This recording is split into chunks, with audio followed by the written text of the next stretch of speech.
Atomic Habits starts with an exploration of how small changes in behavior, or atomic habits, can lead to profound transformations over time. James Clear introduces the concept of atomic habits as tiny, incremental habits that, when compounded, have the potential to produce significant results. He emphasizes that success is not about making drastic changes, but about continually improving by small percentages every day. This concept can be compared to compound interest. Just as a small amount of money grows over time through compound interest, small, positive changes accumulate to create extraordinary outcomes. Clear argues that focusing on small habits rather than large, ambitious goals makes change more attainable. His argument is clear. It's not about one grand action, but the cumulative effect of countless small behaviors that ultimately shape our success. An essential part of this philosophy is that habits should be built gradually. The improvement doesn't need to be huge each day. Even small progress is a step forward. This approach makes habit formation sustainable and much more achievable. Clear urges readers to think about habits as a long-term game, where the goal is not perfection but consistency. By focusing on the process rather than the immediate result, we are more likely to stay motivated and avoid feeling overwhelmed. The key to this philosophy lies in the idea of focusing on systems rather than goals. Clear asserts that systems, the daily routines, habits, and processes we follow are the things that produce results, not the goals themselves. While goals provide direction and purpose, it's the system we build around our habits that helps us achieve these goals. Goals are outcomes, but systems are the processes that lead to those outcomes.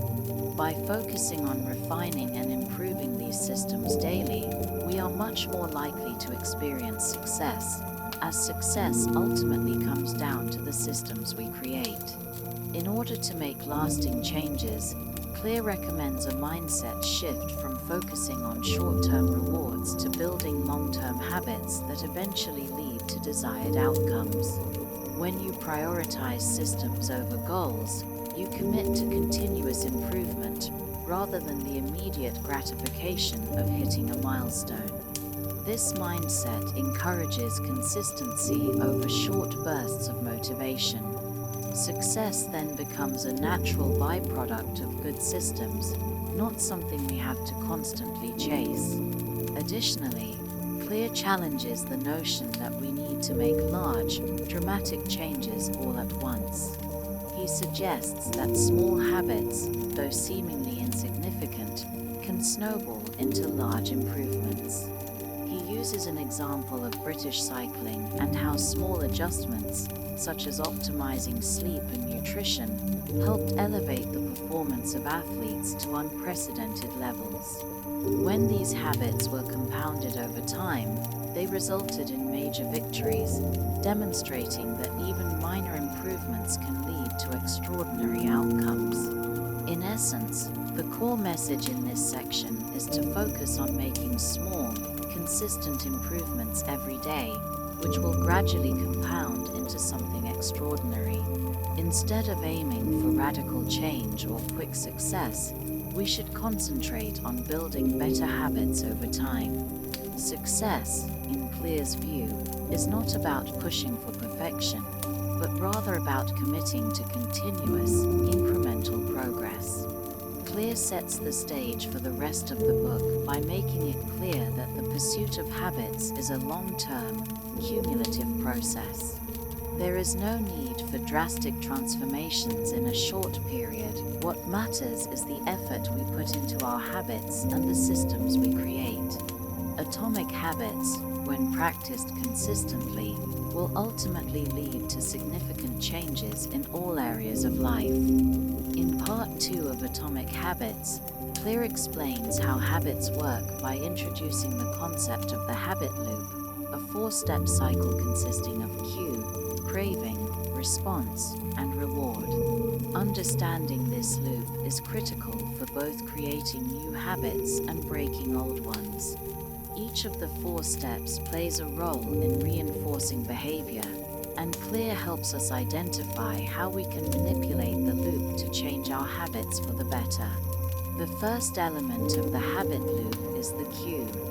This is the trigger that initiates a habit. It's the signal your brain uses to recognize when a behavior should be performed. The cue can be external, like seeing a box of cookies on the kitchen counter, or internal, like feeling stressed or anxious. Essentially, cues are the prompts that signal our brain to act. Next comes the craving.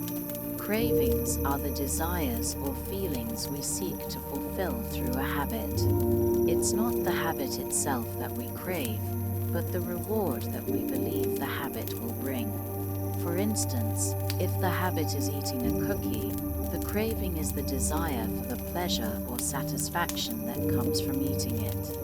Clear emphasizes that cravings are the driving force behind habits. They are what motivates us to complete the habit loop. The third step is the response, which is the actual behavior we perform. In the case of the cookie example, the response would be eating the cookie. The response is the action taken to satisfy the craving. Clear notes that the behavior has to be easy to complete for the habit to stick. If the action is difficult or complicated, it is less likely to be repeated. Finally, the last part of the habit loop is the reward, which is the positive feeling or outcome we receive from completing the behavior. The reward reinforces the habit, making it more likely that we will repeat the behavior in the future. It's the satisfaction or pleasure that fuels the craving and motivates us to continue the habit. For example, after eating the cookie, you might feel a sense of pleasure or comfort, which reinforces the desire to eat another cookie next time. Clear explains that the key to changing habits is to manipulate these 4 steps. To create a new habit, you can work on making the cue more obvious, the craving more attractive, the response easier, and the reward more satisfying. Conversely, to break a bad habit, you can make the cue less obvious, the craving less attractive, the response more difficult, and the reward less satisfying. One powerful strategy Clear introduces is habit stacking, where you link a new habit to an existing one. This leverages the power of the already established habit loop. For instance, if you want to start flossing your teeth, you could stack that habit onto the already ingrained habit of brushing your teeth. After you brush your teeth, the cue to floss becomes obvious, and since brushing is already a consistent habit, flossing becomes easier and more likely to occur. Clear also discusses how environment design plays a crucial role in triggering habits. If you want to encourage good habits, you need to set up your environment in a way that makes the cues for those habits obvious. For example, if you want to develop the habit of drinking more water, keeping a water bottle on your desk can serve as a constant reminder, making the habit more likely to occur. To disrupt bad habits, Clear suggests making the cues less obvious or harder to access. If you're trying to reduce your screen time, you could turn off notifications or keep your phone in another room to eliminate the visual cue that often triggers you to check your phone. Overall, this section emphasizes that by understanding how habits work and by identifying the cues, cravings, responses, and rewards involved, we can better manipulate our behavior to build good habits and break bad ones. By understanding this habit loop and leveraging it to our advantage, we can reshape our lives one small habit at a time. In Part 3 of Atomic Habits, James Clear introduces the first law of behavior change: make it obvious. This is the first step in forming a new habit and begins with a shift in how we perceive and interact with our environment. According to Clear, a powerful way to create new habits is to make the cues for those habits more visible and obvious. This process involves identifying the signals that trigger your habits and ensuring they are noticeable, so they prompt the desired behavior. Clear starts by explaining that the environment is often the silent force that shapes our habits. The cues for our actions are often embedded in our surroundings, and we rarely notice them unless we intentionally pay attention. Our behavior is heavily influenced by what we see, hear, and experience in our immediate environment.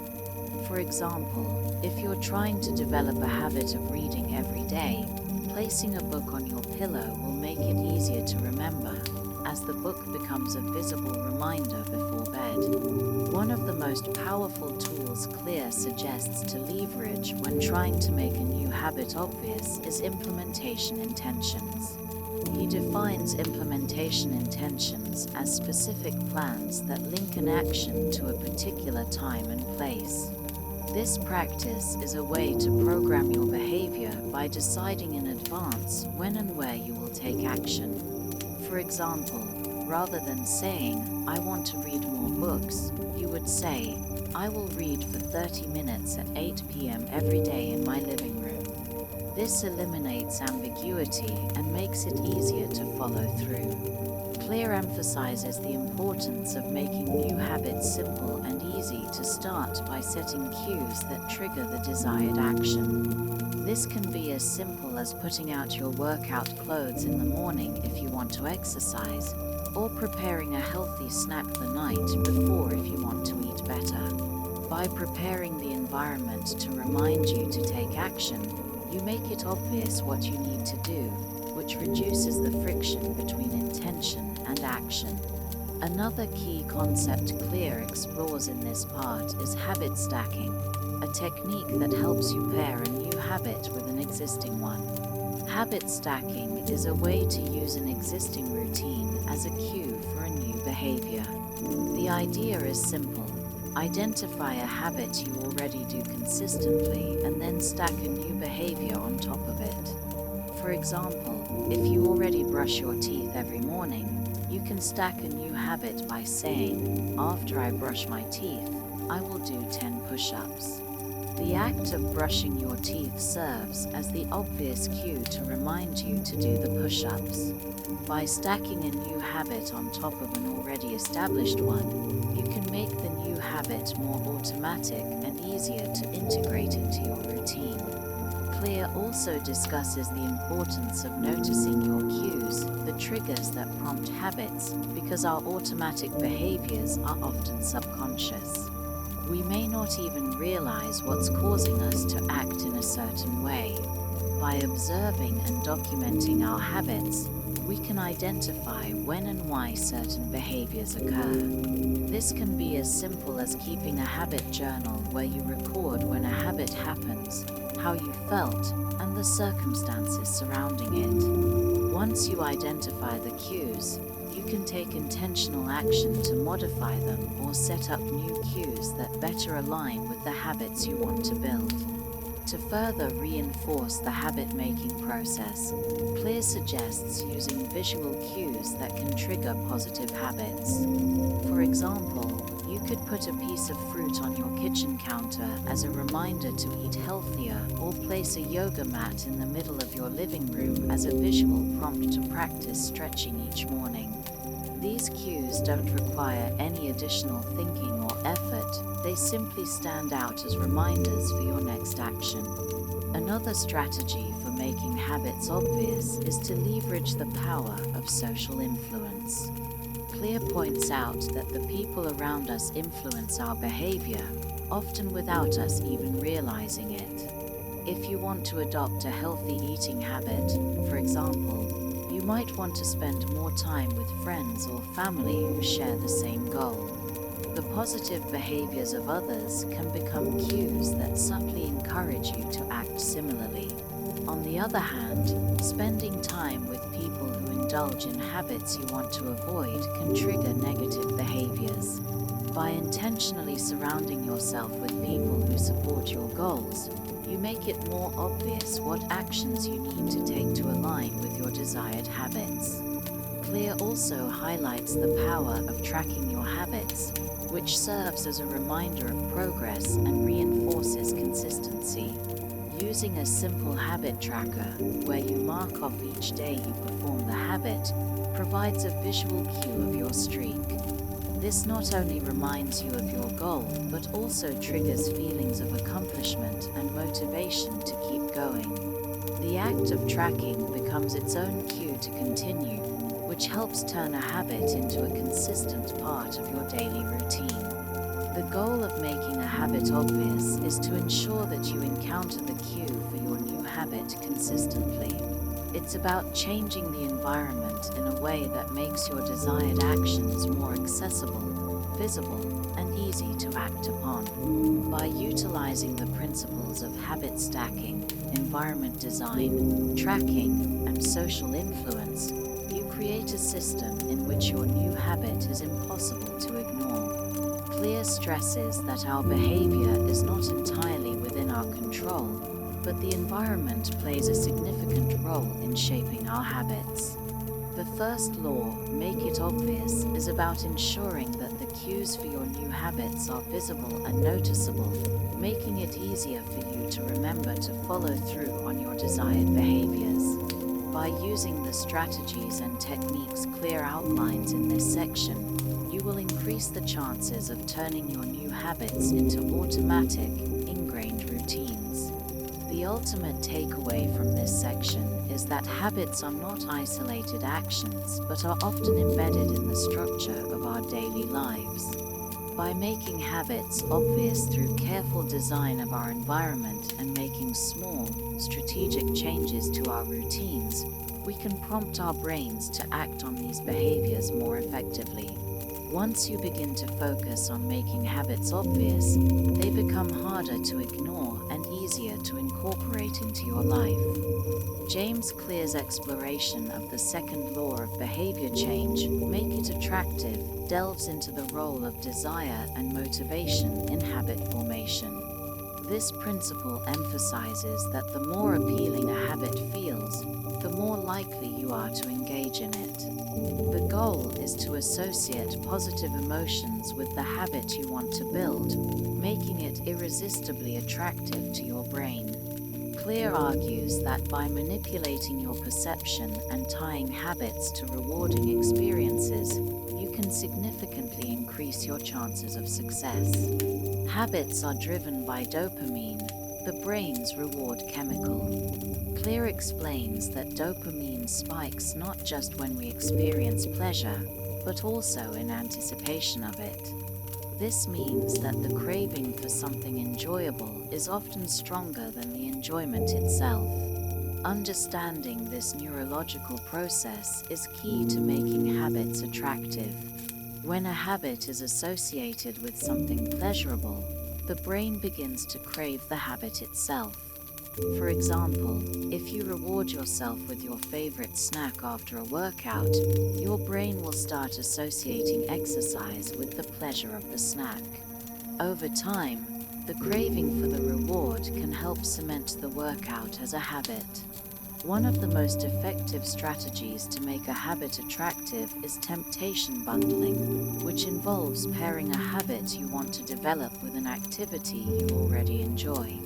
For instance, if you love watching your favorite TV show but struggle to exercise, you can combine the two by only allowing yourself to watch the show while working out. This method leverages the natural appeal of the enjoyable activity to motivate you to perform the less appealing habit. By bundling habits in this way, you create a positive emotional connection that encourages repetition.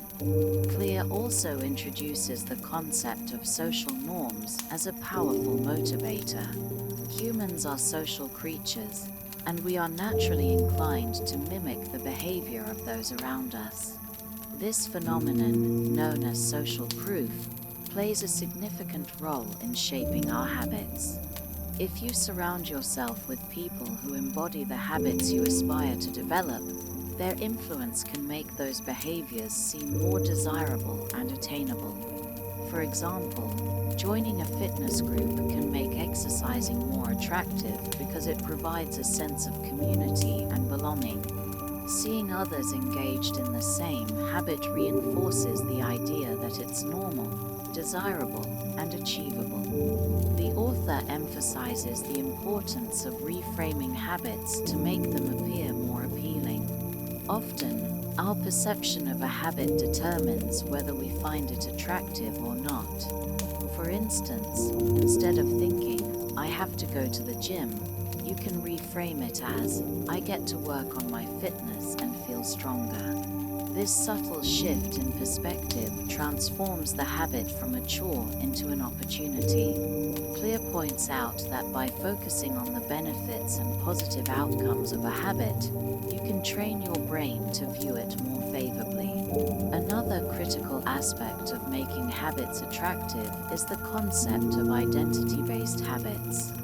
Clear argues that the most effective way to ensure habit adherence is to tie the habit to your sense of self.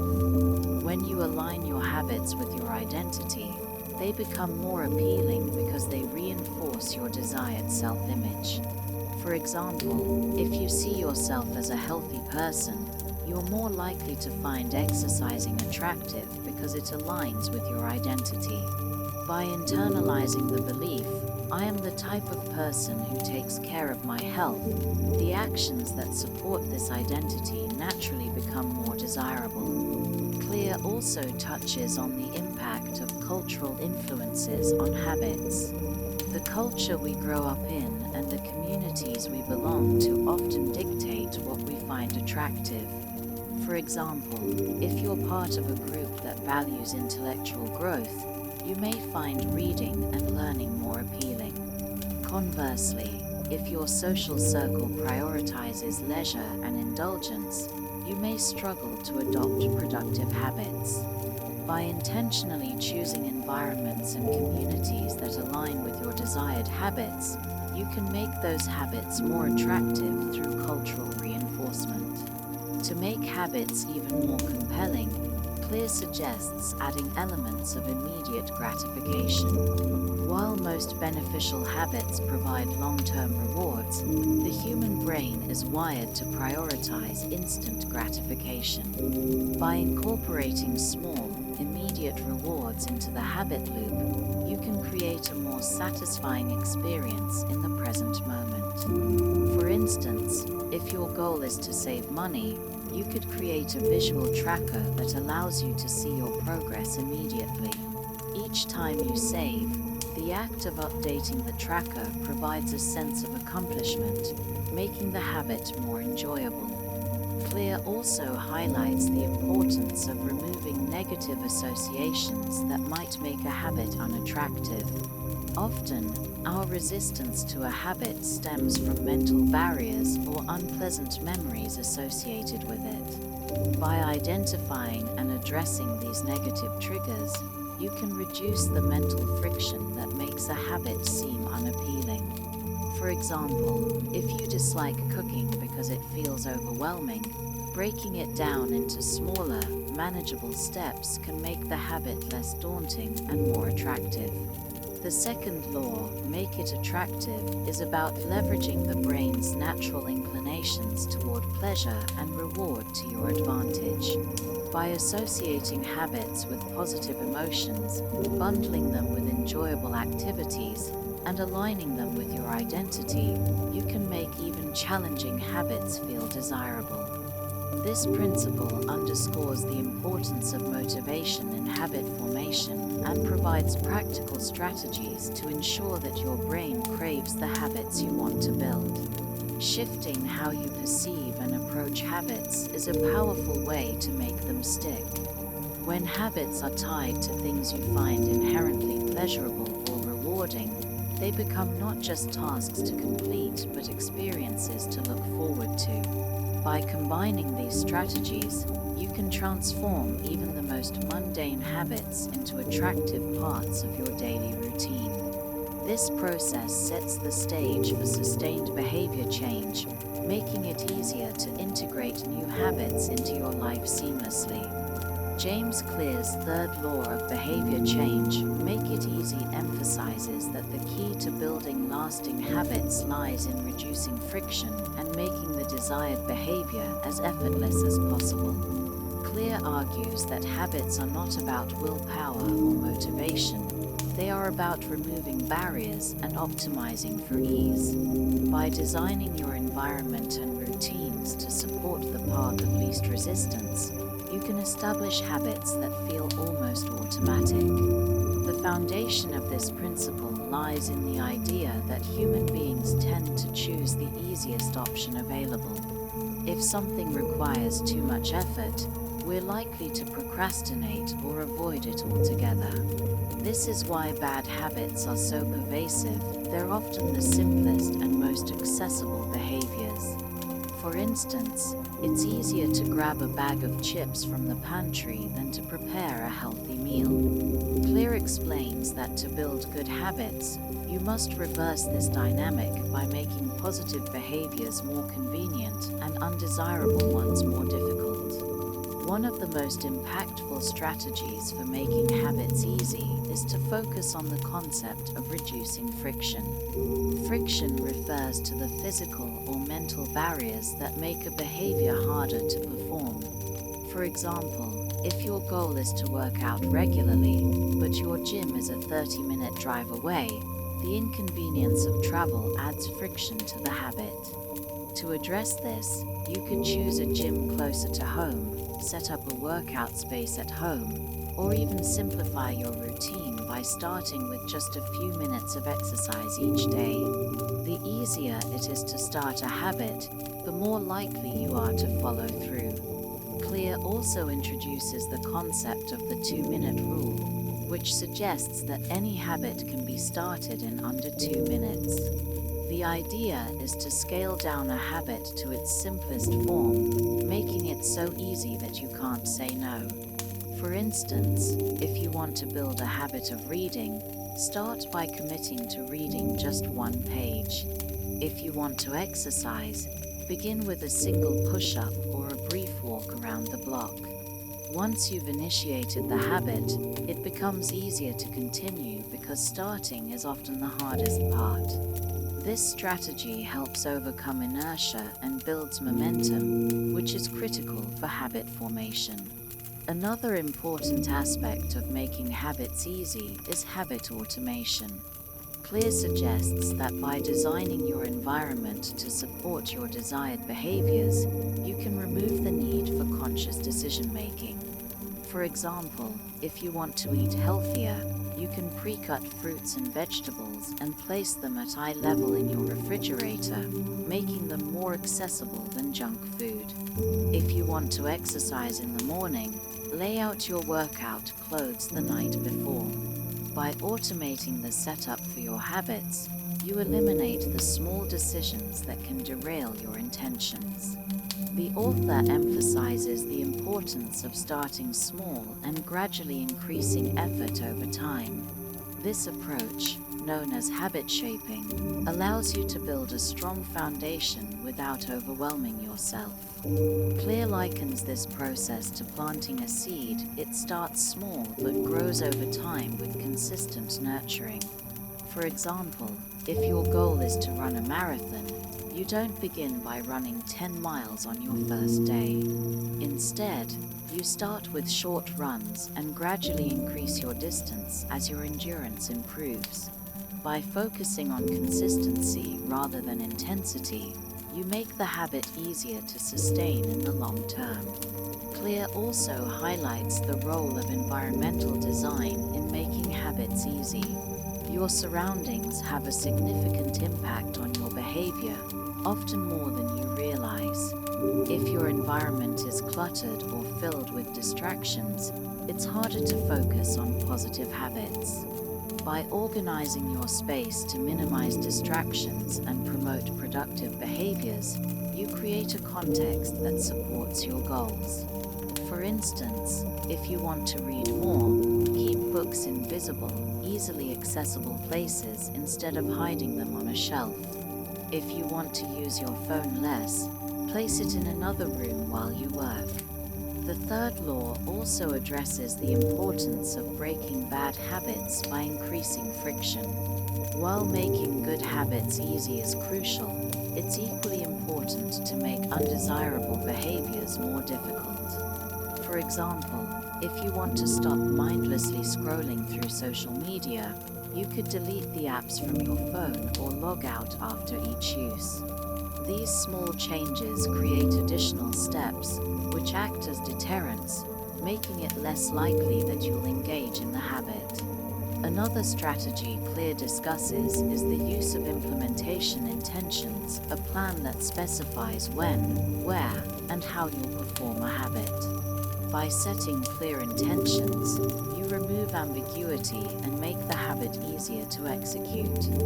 For example, instead of saying, "I'll exercise more," you could say, "I'll go for a 30-minute jog at 7 a.m. every Monday, Wednesday, and Friday." This level of specificity reduces the mental effort required to decide when and how to act, making it easier to follow through. Finally, Clear underscores the power of focus and repetition. Building a habit is not about perfection but persistence. Even if your efforts are small, consistent repetition reinforces the behavior and strengthens the neural pathways associated with it. Over time, what once felt like a conscious effort becomes automatic, requiring little to no willpower. This is the ultimate goal of making habits easy, to embed them so deeply into your routine that they become second nature. In essence, the third law, make it easy, is about optimizing for simplicity and removing obstacles. By reducing friction, starting small, designing your environment, and focusing on consistency, you create a framework that makes habit formation almost effortless. This principle reminds us that success doesn't come from extraordinary effort, but from creating systems that make good choices the default option. The fourth law of behavior change, make it satisfying, is perhaps the most crucial principle for long-term habit formation. James Clear argues that to make habits stick, they need to be immediately satisfying. The primary motivation for repeating a behavior is the satisfaction or reward it provides, whether that's intrinsic or extrinsic. Without positive reinforcement, habits are unlikely to endure because our brains are wired to seek pleasure and avoid discomfort.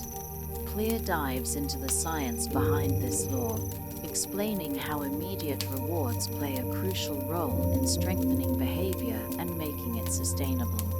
Clear highlights the importance of delayed gratification in our long-term goals. While we may associate habits with long-term rewards, the brain craves instant rewards to maintain motivation.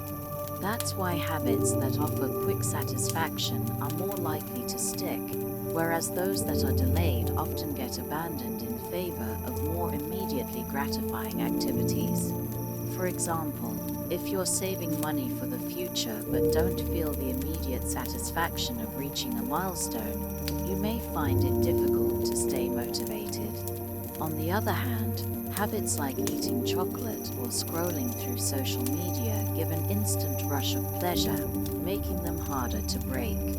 To counter this, Clear suggests leveraging the immediate rewards that can accompany positive habits. The brain is more likely to reinforce behaviors that give instant gratification, even if the long-term rewards are more significant. For example, after finishing a workout, rewarding yourself with a healthy snack or tracking your progress in a visible way can provide that instant sense of achievement.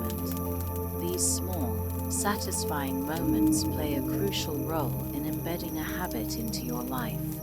It's this immediate feedback loop that reinforces the habit, prompting your brain to associate it with a sense of accomplishment and pleasure. Clear introduces the idea of habit tracking as an effective method of making habits satisfying.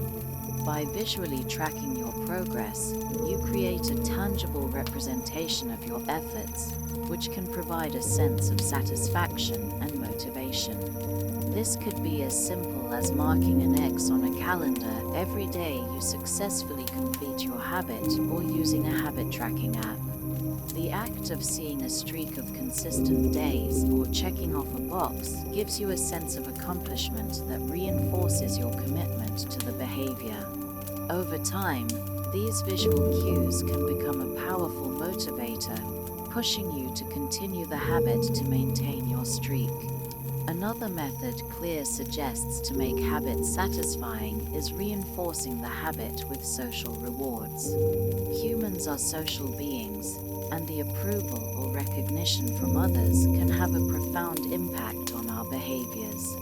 Whether it's telling a friend about your goals or sharing your progress with a supportive group, the external validation can boost your motivation and satisfaction.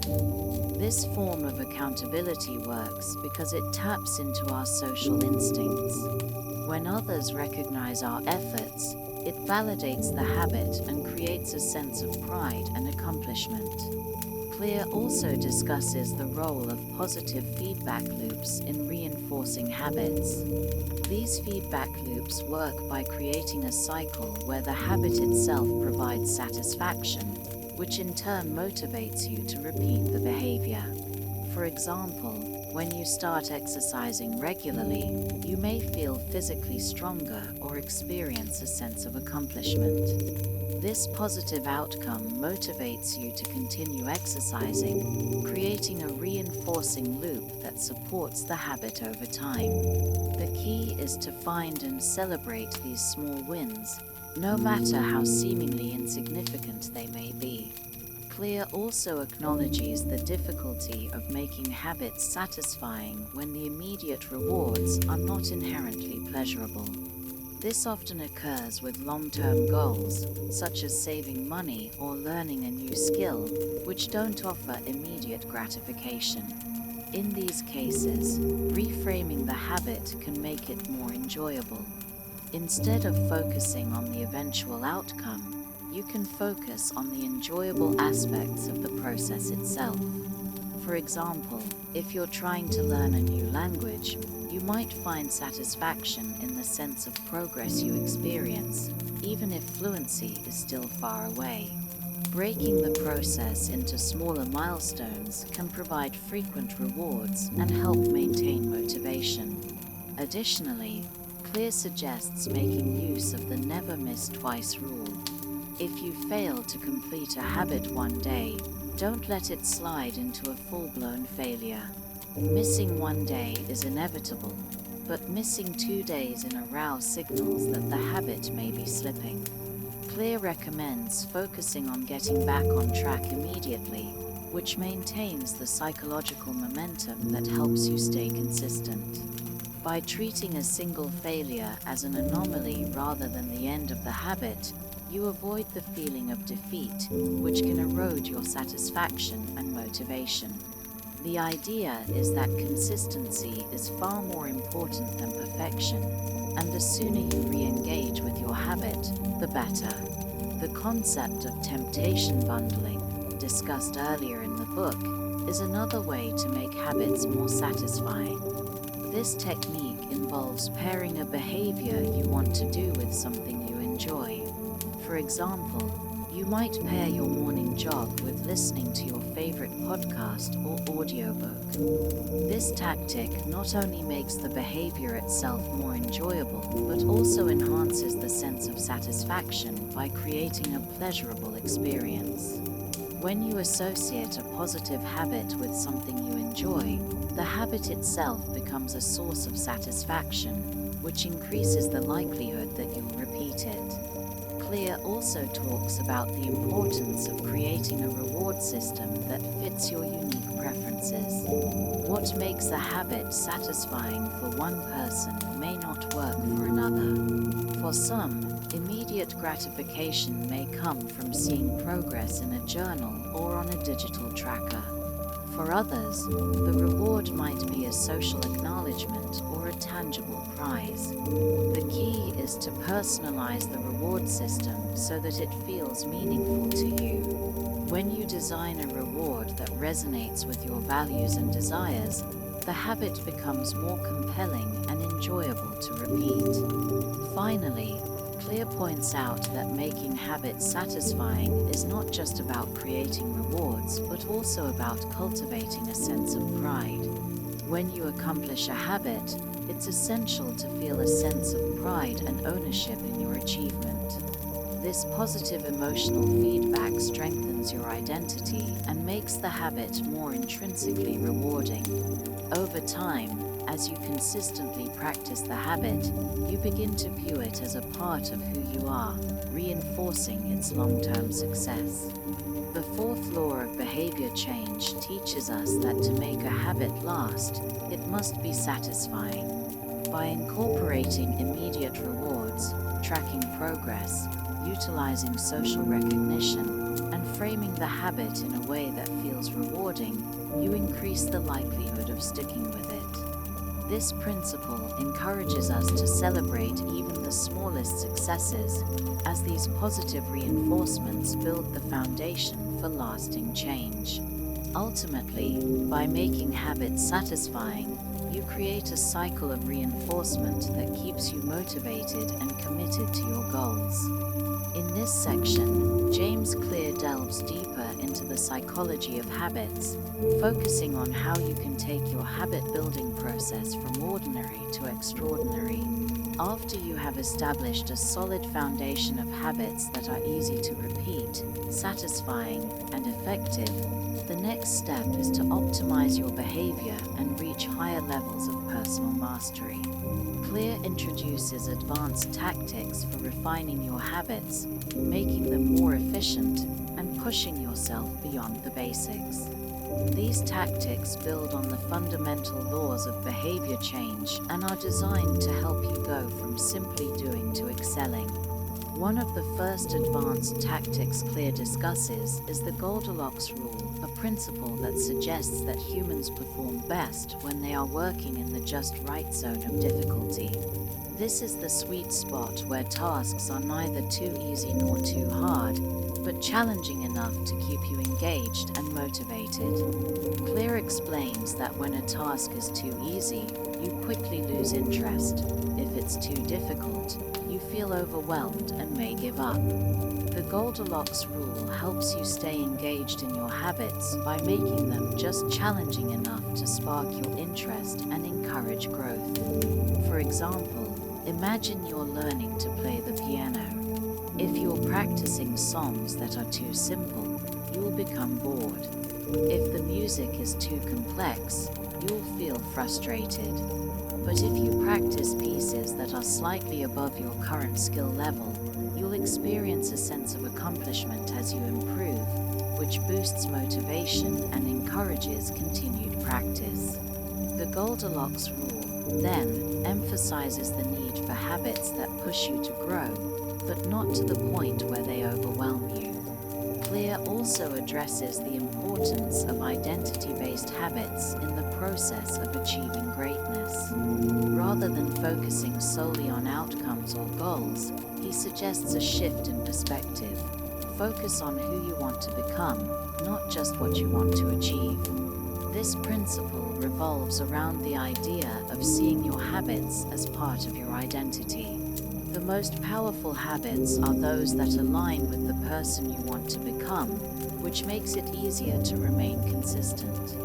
When your habits are aligned with your self-image, you are more likely to continue them because they become a reflection of who you are, not just a means to an end. For instance, if your goal is to become a runner, instead of just setting the goal to run a marathon, you might frame it as "I am a runner." This subtle shift in mindset makes the habit part of your identity and builds momentum, as each successful run affirms that you are a runner. The more you reinforce this identity, the more effortless the habit becomes because it's no longer something you have to try to do, it's who you are. Clear also introduces the idea of habit stacking as a technique for supercharging your current routines. Habit stacking involves pairing a new habit with an existing one, making it easier to integrate new behaviors into your life. The key to successful habit stacking is to choose a habit that already takes place regularly and build a new behavior on top of it. By stacking new habits onto existing routines, you create a natural flow that makes it easier to stick to your goals. For example, if you want to start practicing meditation but already have a habit of drinking coffee every morning, you could pair your meditation practice with your morning coffee routine. After brewing your coffee, you could sit down for 5 minutes of meditation before you start your day. This stacking approach reduces the friction of starting a new habit and capitalizes on the routine you already have in place. Clear also highlights the importance of environmental design in advanced habit formation. While earlier in the book, Clear discusses the significance of designing your environment to make good habits easier and bad habits harder, in this section, he takes it a step further by discussing how to intentionally create spaces that elevate your habits to the next level. To truly optimize for greatness, you need to surround yourself with environmental cues that reinforce the behavior you want to develop. For example, if your goal is to read more books, you can create a dedicated reading nook in your home, stocked with books that interest you. By deliberately setting up your environment to support your desired habits, you set the stage for excellence. Clear also addresses the importance of deliberate practice in achieving mastery. Deliberate practice is not just about repetition, it's about focusing on the specific areas where you need improvement. If you're trying to master a skill, like playing the guitar, deliberate practice means identifying the parts of your technique that need work and consciously practicing them to improve. This approach is deliberate, targeted, and often uncomfortable, but it's what separates those who are good from those who are truly great. Deliberate practice also includes receiving feedback, making adjustments, and continuously refining your skills. Along with deliberate practice, Clear introduces the idea of continuous learning and improvement as a crucial component of advanced habit building. While habits like exercise or meditation can have compounding effects over time, to become truly great, you must commit to lifelong learning. As you gain expertise, you should always strive for growth, pushing yourself beyond your comfort zone and seeking new challenges. To be excellent, you need to have a mindset of constant improvement, where each accomplishment is not the end of the journey but a stepping stone to even greater achievement.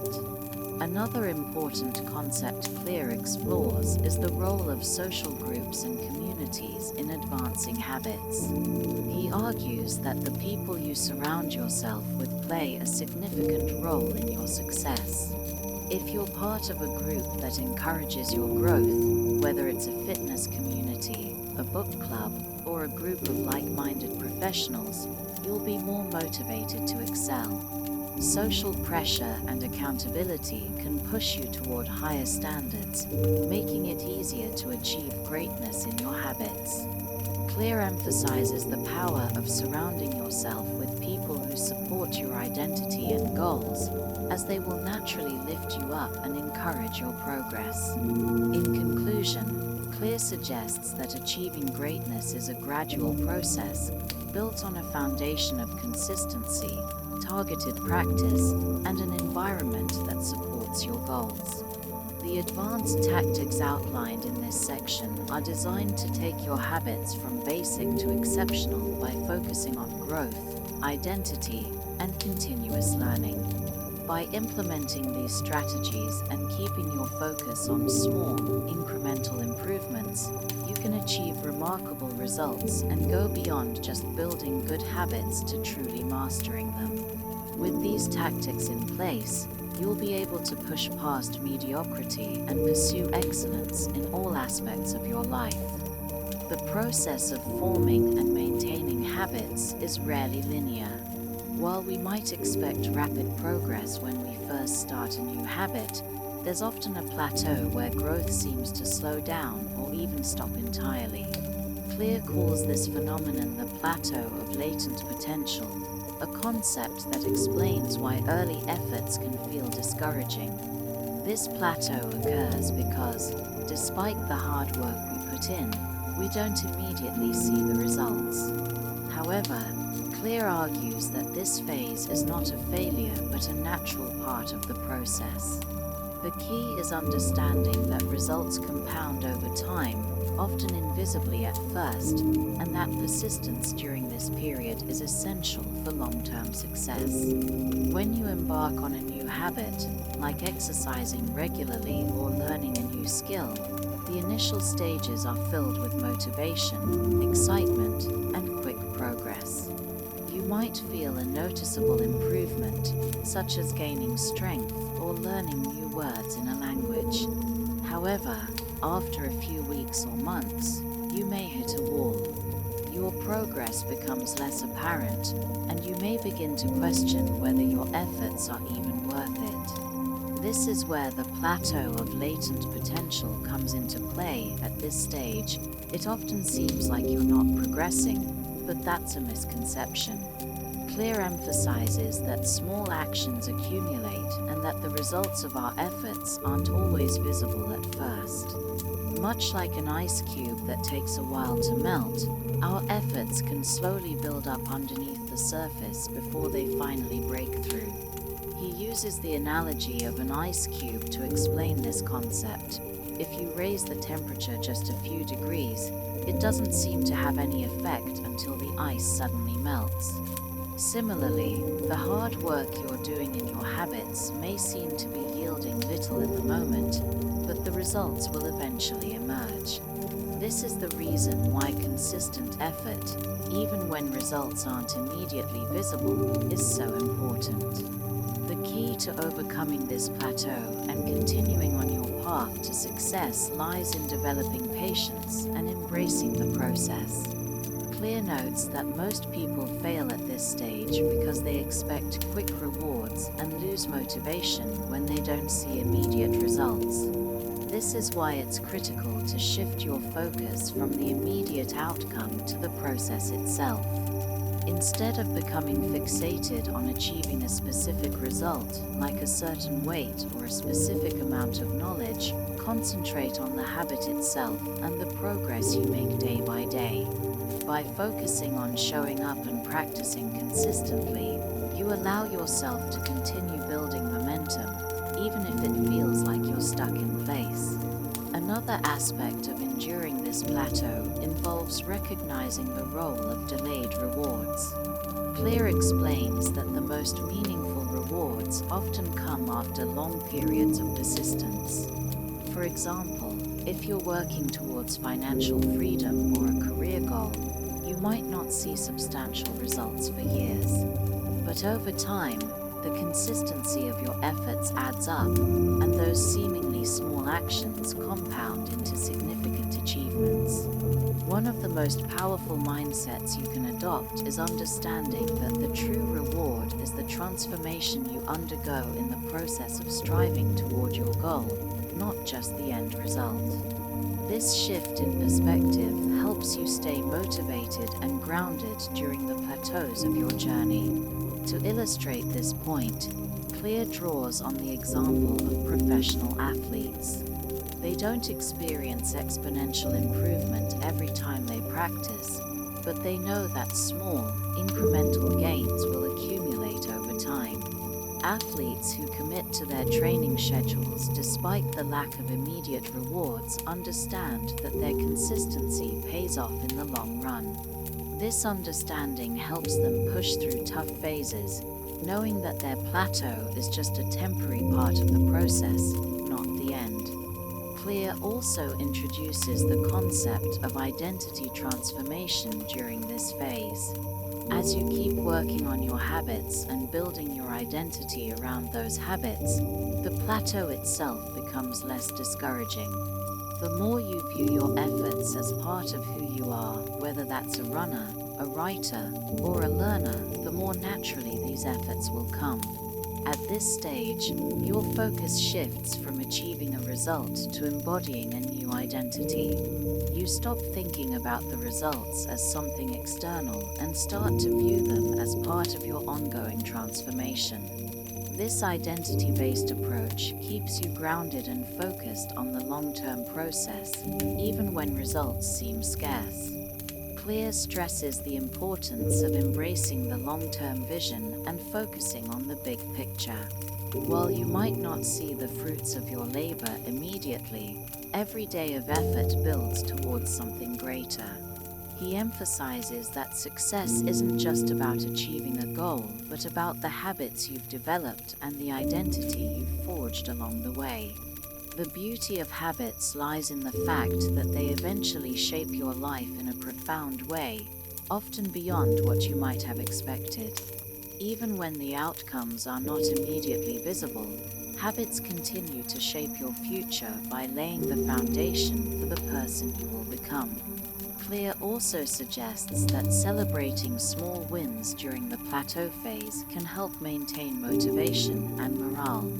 Although you might not see large-scale results immediately, there are often small successes or improvements you can recognize. These little milestones can keep you going and remind you that progress is still happening. Whether it's a slight improvement in your performance or simply staying committed to your habit for another week, these small achievements can provide the emotional satisfaction that helps you stay the course. Lastly, Clear highlights the power of environmental support in overcoming the plateau. Surrounding yourself with people who are also on the same path can provide the social reinforcement needed to keep going. Whether it's a workout buddy, a study group, or a community of people who are also working towards similar goals, social connections help create an atmosphere where growth is celebrated and where it's easier to persist through periods of stagnation. The motivation and accountability from others during the plateau phase can give you the boost you need to keep pushing through. In conclusion, the plateau of latent potential is an inevitable part of the habit-building process, but it's not something to fear. By embracing this plateau and understanding its role in the larger journey of habit formation, you can maintain motivation and continue to build toward your goals. The key to breaking through this plateau is persistence, identity transformation, patience, and an unwavering focus on the long-term rewards of consistency. As you continue to develop your habits, you'll eventually see the results of your efforts, often when you least expect them. The most important takeaway is that success is the result of consistent effort over time, and the plateau is just a natural part of that process. In the pursuit of building lasting habits, one of the most profound insights James Clear offers is the role of the environment in shaping behavior. Our environments, whether physical, social, or digital, have a significant impact on our ability to develop and maintain habits. Clear argues that rather than relying solely on willpower or motivation, which can be fleeting and unreliable, we can intentionally design our surroundings to make good habits easier and bad habits harder.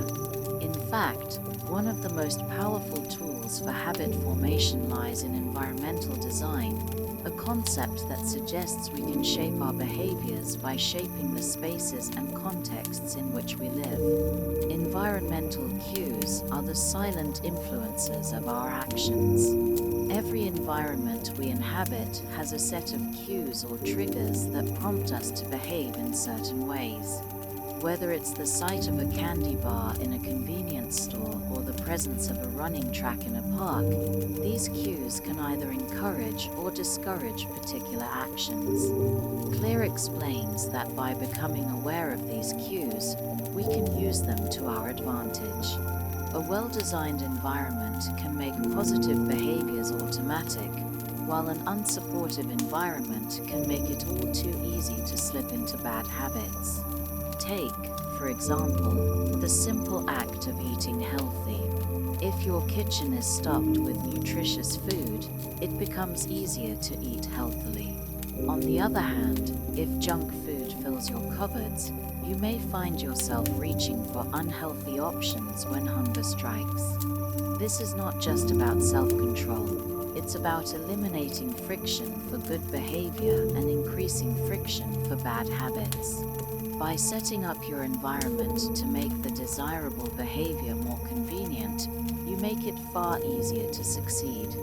If the kitchen counter is cluttered with fruits and vegetables, you're more likely to grab a healthy snack instead of a sugary one. Clear suggests that the key to designing an environment that supports your habits is to make the cues for good habits more obvious and the cues for bad habits less visible. This might mean putting your workout clothes right next to your bed so you see them first thing in the morning, or taking your phone out of arm's reach when you're working so you aren't distracted by notifications.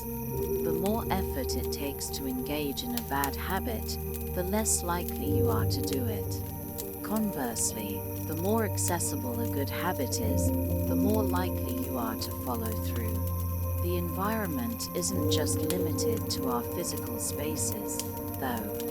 Clear also highlights the importance of social environments in shaping our behavior.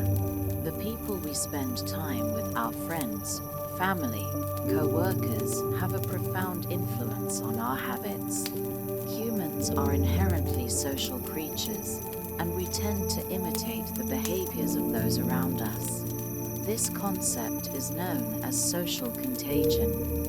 For example, if your social circle includes people who are health conscious, regularly exercise, and eat well, you're much more likely to adopt similar behaviors. Conversely, if you spend time with people who engage in unhealthy habits, you might find it harder to maintain your own healthy practices. Clear emphasizes that our friends and family not only influence our actions but also help to shape our identity. We are more likely to engage in behaviors that align with the groups we belong to. This is why being part of a community that shares your values and goals is such a powerful motivator. If your identity is tied to being a runner, a learner, or a health-conscious individual, you'll naturally want to behave in ways that align with that identity. And if your social group reinforces that identity, the behaviors will feel more natural and easier to maintain. A prime example of how social environments affect behavior can be seen in groups with shared values. Clear uses the example of Alcoholics Anonymous, AA, to illustrate this point. In AA, members not only help each other break the habit of drinking, but also help each other cultivate a new identity, one of sobriety. The social environment of AA provides support, accountability, and shared experiences, all of which encourage individuals to adopt new habits. The peer pressure within the group is a positive force, driving each member to stay true to their goals and reinforce their commitment to the desired behavior. Clear also explores the role of digital environments in shaping habits. In today's world, we are constantly bombarded with notifications, advertisements, and distractions. Our digital environment plays a significant role in the choices we make and the habits we form. For example, when we open our phones, we are often met with apps designed to grab our attention and keep us hooked. Social media platforms, for instance, are designed to create addictive habits, drawing users back in again and again. The key, according to Clear, is to be intentional with your digital environment. This might mean deleting apps that waste your time, turning off notifications, or using tools to block distracting websites. By actively designing our digital spaces to align with our goals, we can avoid the temptations that often derail our progress. If you want to spend less time on social media, you can remove the apps from your phone or set up barriers to access. Similarly, if you want to read more, you can make your bookshelf more visible or use an e-reader to make books more accessible. Clear argues that it's also important to recognize that identity-based habits can be strongly influenced by your environment. When you surround yourself with cues that align with the identity you want to develop, you make it easier to act in accordance with that identity. For instance, if you want to be a writer, keeping a notebook on your desk can serve as a constant reminder to write. If you want to be a runner, putting your running shoes by the door each morning can act as a subtle prompt to get moving. By curating your environment to reflect the person you want to become, you reduce the friction between the person you are today and the person you want to be tomorrow. One of the most powerful examples of environmental design comes from the habit stacking technique that Clear discusses in his book. Habit stacking involves attaching a new habit to an already established one, making it easier to remember to perform the new habit. The key here is that the existing habit serves as a cue for the new behavior. For example, if you already have a habit of brewing coffee every morning, you can stack a new habit, like meditating for 5 minutes, immediately after making your coffee. The coffee-making ritual acts as the trigger for your meditation habit, making it easier to incorporate new behaviors into your routine without adding too much friction. Clear's advice on environmental design suggests that our surroundings are not just passive settings, but active participants in our habit formation. Our environment can either help or hinder our progress, and by understanding its power, we can shape it to support our goals. The more we deliberately craft our surroundings to align with the habits we want to cultivate, the easier it will be to make those habits stick. Ultimately, the environment serves as the silent architect of our success or failure.